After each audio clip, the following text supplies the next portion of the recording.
Kun qophii sirna gadaati. Qophiin sirna gadaa torban torbaanin karaa chaanaalii OBN Gaammeetiin kan isiniif dhiyaatudha. Qophii kanaan duudhaalee sirni gadaa qabuu fi maalummaa sirna gadaa ni barattu.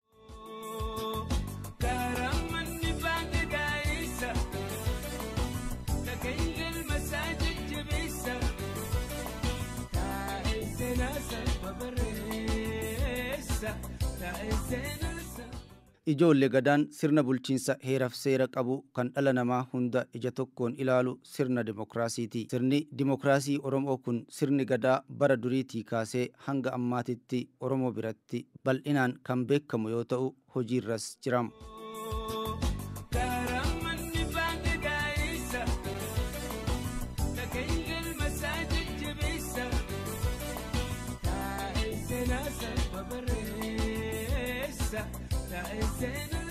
Ijoollee namni abbaa gadaa ta'uu nama akkamiiti? Maal fa'atu irraa eegama? Jiloonni sirna gadaa kan gareen doorii qopheeffatu kan akkamiiti? Kanaafi kan kana fakkaatan irratti wantoota jila yaa'a sirna gadaa Oromoo Gujii irratti adeemsifaman wal duraa duuban isiniif dhiyeessinaa. Hanga xumura qophii kanaatti naamusaan nu hordofaa jenna.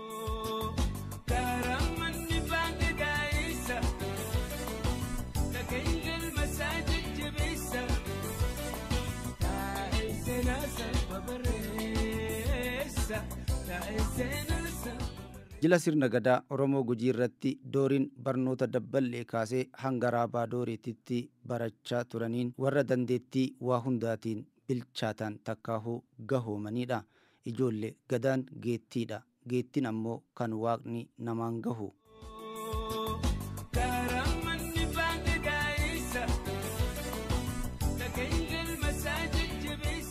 Adeemsi abbaa gadaa haaraa biyya bulchuu filachuu garee kuusaa keessaa eegalee raabaa dooriidhaan cimee doorii keessatti jila odaa bulee kallacha hidhatama.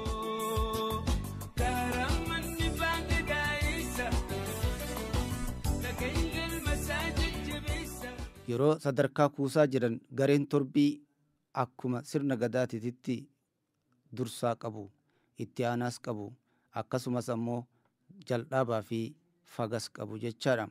Garee san keessatti haala jal'aabaa fi garee raabaa hoogganuutiin ilaalamaa guddatu. Achi keessaa filatamee yeroo hundumaa akka gaariitti dandeettii horachaa kan dhufetu abbaa gadaa ta'a.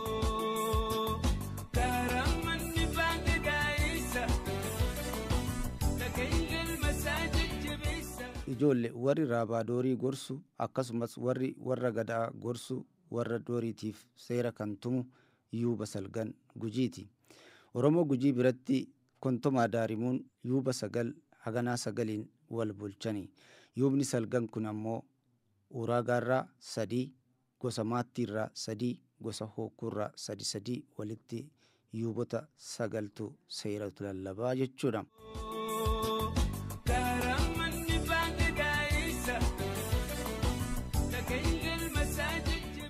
Warra seera lallabu kana keessa abbaan seeraa yuuba seera lallabu waan ta'eef warra kallacha hidhatudha. Isaan santu seera kun seer malee jedhaniit seera lallabu. Warri kallacha hin qabne ammoo yuuba lammaffaa warra ta'anidha. Isaan ammoo kuni aadaadha, kun aadmaleedha jedhaniit waan aadaa fi aadmalee ta'e irratti lallaba seeraa dabarsu. Lallabni seeraa kunis ardaa jilaa me'ee bokkootitti bakka qoolloo jedhamu kanatti murteeffama, lallabama. Asitti seeronni tumaman yookaanis immoo fooyyeffaman seera fuudhaaf heerumaa, seera ilmaa intalaa, seera abbaa gadaa yookaan kabaja abbaa gadaa fi haadha bolaa, akkasumas wantoota ardaa jilaatiif godhamuu qaban hunda kan qabatudha.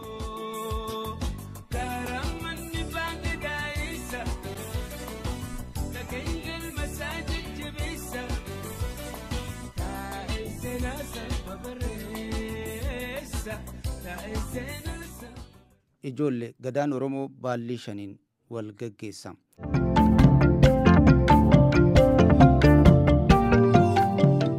Abbaan gadaa tokko waggaa 8 erga bulchee booda aangoo gadaa abbaa gadaa haaraaf dabarsa.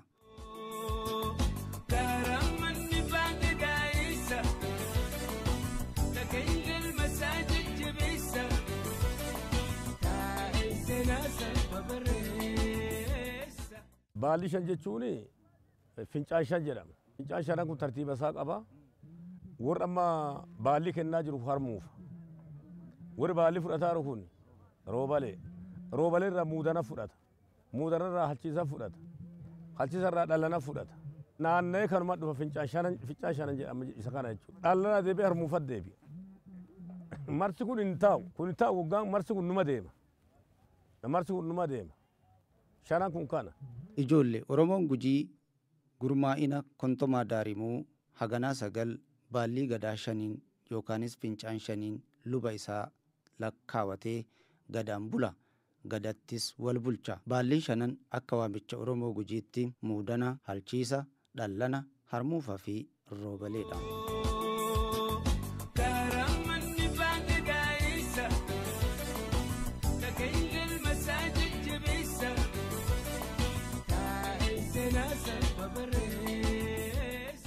Ijoollee akka yaa'a gadaa Oromoo Gujiititti warri gadaa yuubaa, raabaa fi jaldhaabaan dabaalamee ardaa jilaa baallii wal harkaa fuudhan me'ee bokkootitti godaanee galma yookaanis qachaa ijaarratee bula. Gaafa itti aanus warra dooriitiif waamichi godhamee akka ardaa jilaa san bulan godhamu. Warri dooriitiis namoota garee torba keessaa nama abbaa gadaa ta'u yookaan ta'an odaa bulanii eebbifatanii jila buttaa jilatanii kallacha eebbifatanii kallacha hidhatanii qachaa isaanii ardaa jilaa me'ee bokkootitti ijaarratanii bulu. Egaa ardaa bulanii booddee seerota lallabamu kana hordofaniiti guyyaa jilaa arduma jilaa kanatti baalliin walirraa fuudhama.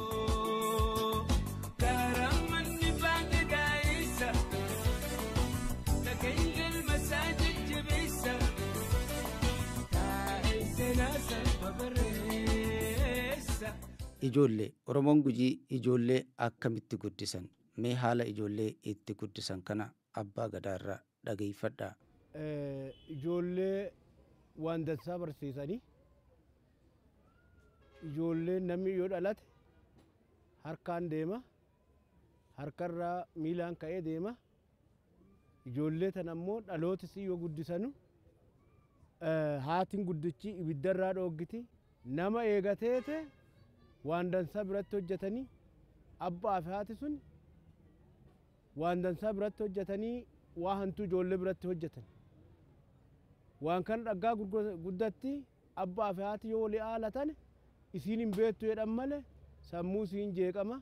Ijoollee akkana guddatti ammoo sirna gadaarratti tokko ijoollee irraa jalqabaa ijoollee waan dansaa barsiisanii hangafa maadhaa barsiisan. Hangafi yoo nyaate maadhaan duubaan fudhata. Itti aanu jechuudha. Sadarkaa qabdi ijoolleen tun dhalootaan. Akkasi wal sodaatti, akkasi wal fokkifatti, wal duraa kaati, haduubaa yoo inni dhufu yoo ta'ee jiraate haduraa irraa ka'a. Kana waan ta'eef ijoolleen guddisuun ilma abbaa guddisaa, intala haadhaa guddisaa, haati intala sammaan godhuu dandeetti. Ijoollee dhiiraa waliin hin taphatinii jettee gorsiti. Dhiirti waliin taphatti malee durra waliin hin taphattu. Sadarkaa ijoollummaatti jechuudha. Yoo umurii 10 yoo geette ijoollee dhiiraa waliin hin taphattu. Haatiin dhoggiti, hin xiqqaamti. Yoo isin dhiira waliin taphatte maaf taphatteettee hin gorsiti achiin duuba hin ditti. Ittiin deebiin jetti. Akkana guddisanii gammee didiiqaa waa aadaa barsiisanii. Waa aadaa, waan fokkoo, wanni kun fokkoo, wanni kana hin ta'ini jedhanii yoo addeessanti barsiisan ijoolleen tun beekaa deemti. Nama guddaa sodaadhaa, haadha abbaa sodaadhaa jedhanii yoo guddisan ijoolleen tun sadarkaa kanarratti yoo achi kaatee mana barnootaa dhaqxe manattuu abbaan barsiiseera, haati barsiicheetti barsiisaa saniin fokkifatti, hin sodaatti, hin ajajamtiif. Ajaji manaa gadi waan bahu ta'eef ijoollee sirna gadaa keessatti duraa duuba barsiisan. Ijoollee xixiqqootu amma isaanii kana duraa kana maadhaa. Kun ammoo guddaa kaan duraa ka'uu qaba. Sagaleen isa dura qabmasuu qaba. Inni ammoo duuba waan ta'eef sagalee duubaan nyaatuu qaba. Sirna gadaa keessatti ijoolleen guddisa akka kana abbaan hin gorsaa ijoollee gadi lakkisan. Barachaa deemti sirna gadaa kana sirriitti qabatti. amma ijoolleen tiyya hin jiranii haqachaa kana keessa dhalatanii guddatanii gosa gaafatan. Gosi maan jedhanii an fakkeenya amma intalli tiyya gosi maan daraartu mana kan biloo fincaan kan roobale jette akkas himanti.